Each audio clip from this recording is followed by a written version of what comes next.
peut-être à chauffer, mais bon. Oui, la production d'eau chaude, elle est faite en haut. On part par où? Après une douce nuit à Panou, nous traversons le pont craquant du village et partons faire une balade dans les environs.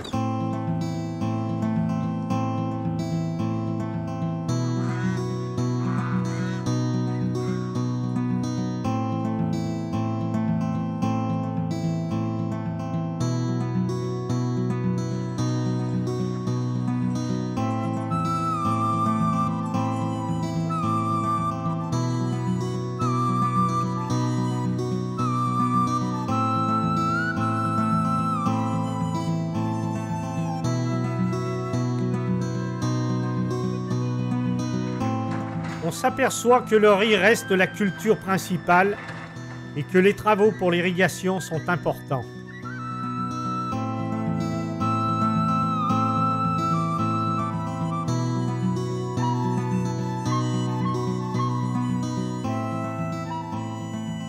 La récolte ne devrait pas être très loin et l'activité des paysans reste toujours difficile et constante tout au long de l'année.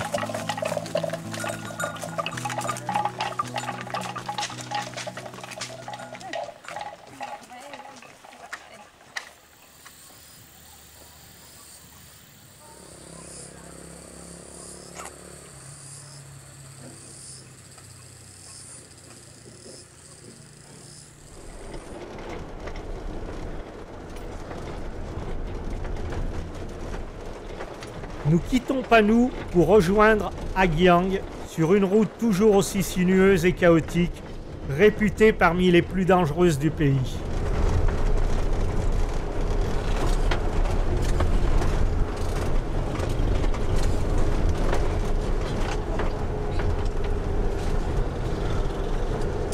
Bon, la menthe.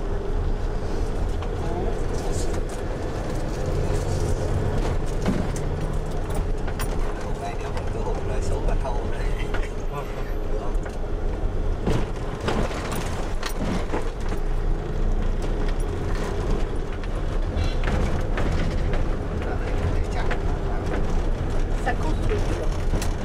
On remarque même dans les villages.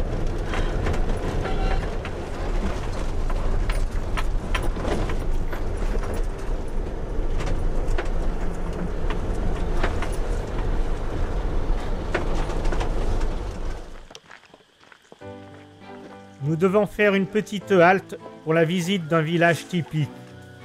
Mais notre guide, sans doute non initié, n'arrivera pas à nous faire accepter comme prévu. Et en plus, il fait une chaleur écrasante.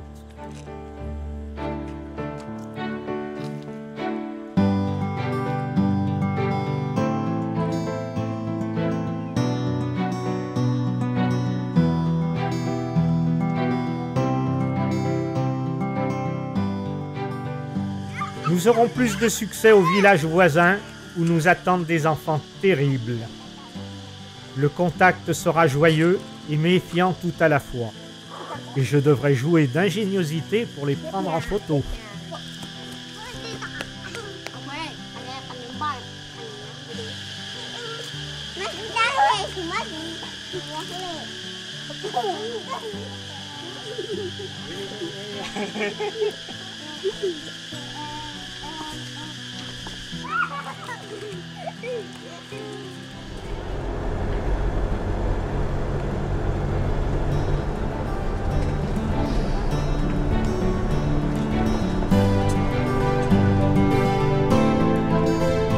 De magnifiques paysages défilent au rythme de la route.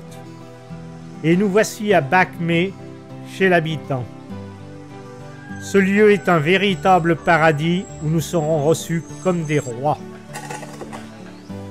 Après être resté un moment en admiration devant cette mamie de plus de 80 ans, qui remonte inlassablement le sable tombé sur la route, nous partirons visiter les alentours au milieu des rizières.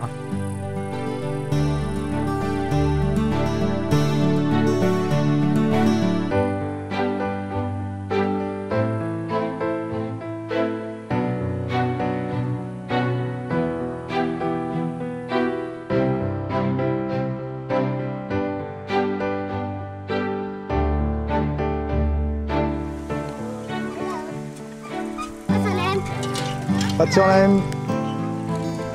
Hello.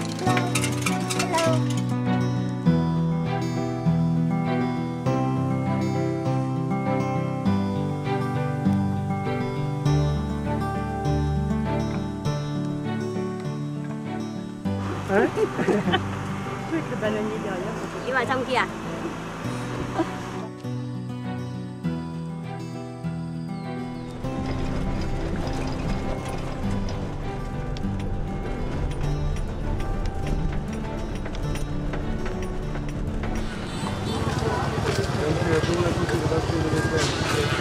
Le marché sur la route de Dongvan, aux confins de la Chine, est populaire et bigarré. Nous y achèterons du thé et nous remarquerons que nous ne passons pas inaperçus dans la rue.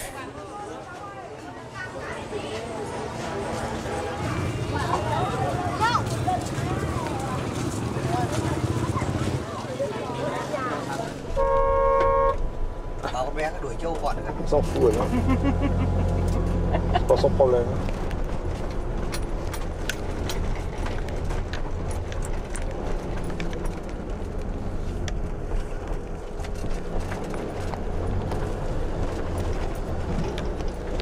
La route, toujours aussi étroite, grimpe vers des sommets de plus de 1000 mètres.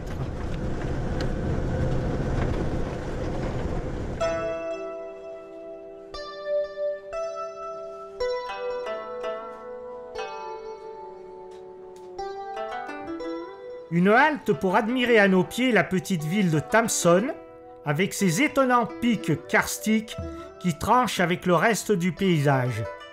Deux semblent se dresser comme des seins bien ronds.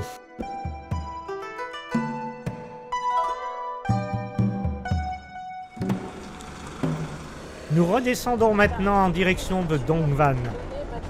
Une pause pour se désaltérer avec quelques pastèques que Anne négociera à bon prix.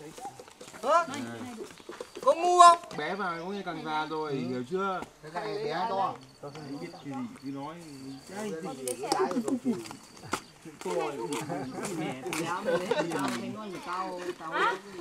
Cái khả nào? Mày xếp này. Để xếp. Ai mới là xếp?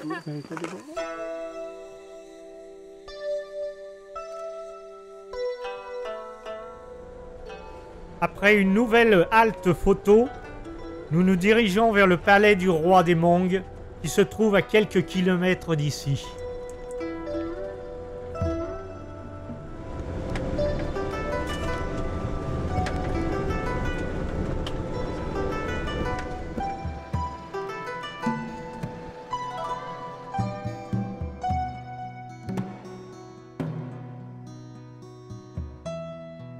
Encore une halte. Mais celle-ci sera imprévue, car il semble bien que nous ne soyons pas sur la bonne route. Et il faudra, à défaut de GPS, les explications d'un habitant de la région pour remettre notre expédition sur le bon chemin.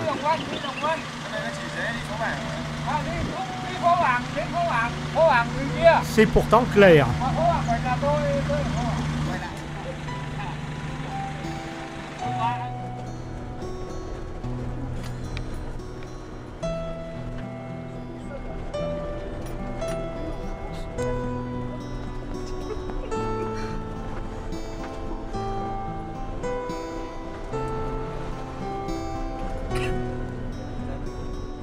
Nous voici sur la bonne route. Le panneau n'était effectivement pas trop visible quand on venait de la gauche.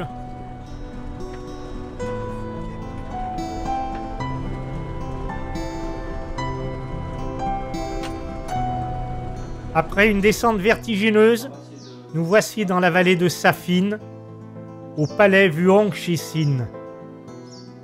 Construit au début du XXe siècle par les Français, selon les plans d'un architecte mandchou, il occupe une surface de 1200 m², possède 64 salles constituant 10 appartements répartis sur 2 étages.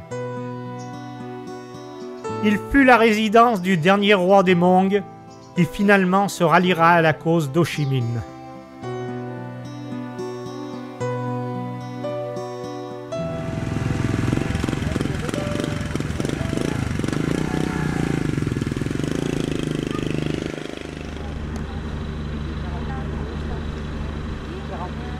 Laissant les lavandières de Safin à leur tâche, nous arrivons dans la ville de Dongvan, située tout près de la frontière chinoise, pour y passer la nuit. Il en fait 2 à la fois.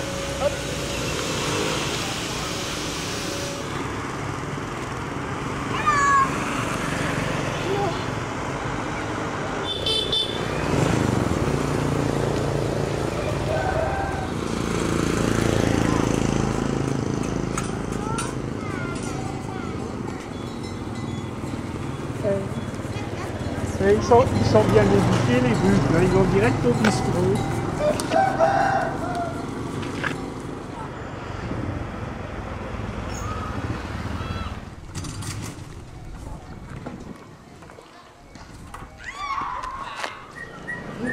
Ici.